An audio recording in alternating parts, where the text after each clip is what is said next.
Hello all and welcome to Knowledge with NC. In this video, I'm going to talk about the reasons behind the ethnic conflict between the two communities of the state of Manipur, and also we'll have a closer look at the history of Manipur, which will give us an overall understanding of the present situation. A state of civil war situation had broke out on 3rd of May 2023 in the state of Manipur as the two communities Kuki and Meitei were confronted in an ethnic conflict. In this violence, around 130 people had lost their lives, 400 people were wounded, and around 60,000 people had been displaced. The army and paramilitary forces were deployed to contain the situation. An unfortunate and disturbing incident took place on May 4th, which came into light recently after a video gone viral on social media. In this video, two tribal women were unfortunately being stripped naked and paraded, which shook the whole country.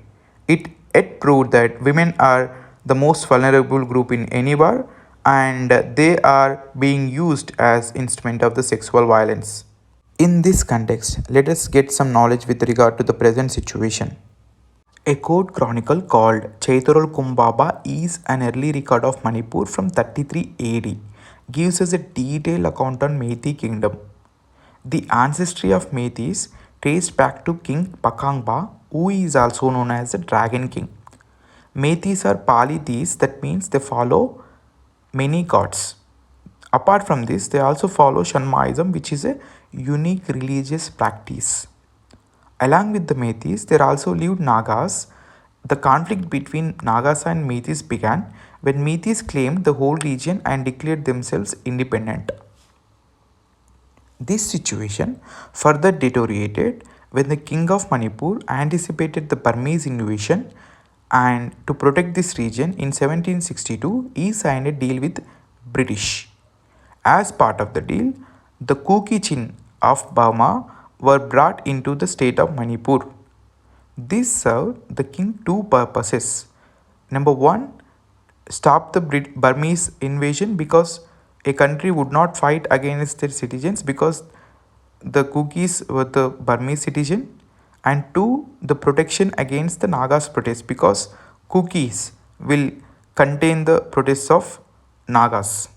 By now, you must have got to know that the stage is set for major conflict with the inflow of Kuki tribes. There was already a serious issue between Meiteis and Nagas over the independence of the region. Now, a third community from Burma entered the state of Manipur and started dominating it. It became even worse when joint effort of British and King of Manipur failed, which eventually led the Burmese invasion. With this, the more people from Burma entered the state of Manipur, that is Kukis. However, the first Anglo-Burmese war was owned by British. Then they installed a 5-year-old called Chura Chand as king after a serious coup. This means Meiteis came under the direct rule of the British, while Kukis left without a protector.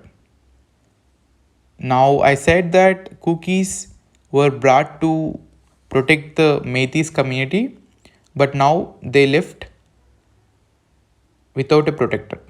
That's why they rebelled against the British without any outcome. Let's have a look at how three parallel insurgencies unfolded after the independence. So Manipur acceded to India and became a union territory afterwards. Meanwhile, these three communities fought for a specific purpose. Nagas fought for separate country, Meiteis for restoration of their glory and they were against the demand of Nagas, and Kukis, they fought for the separate state in India. Meiteis also demanded that their cultural and language heritage should be protected, and they were given scheduled tribe status in the state. However, the Kukis were against this demand because they said that Meiteis were of high caste, because they trace back their history from a king, and they did not want the Meiteis to get the reservation in the educational and government services. So These wide ranges of reasons contributed to the present ethnic conflict. If we get a snapshot of demography, this is how it looks like. The Kuki community is 28% of the total population. They hold 90% of the land area, whereas Meitei community is 53% of the population. They hold only 10% of the land area. A wide range of reasons, as I mentioned above, contributed to the present ethnic conflict. So the government needs to step in and ensure that the peace and law and order is restored in the state as soon as possible. So that's the explanation, guys. I hope this video was helpful to you. Thank you. Jai Hind.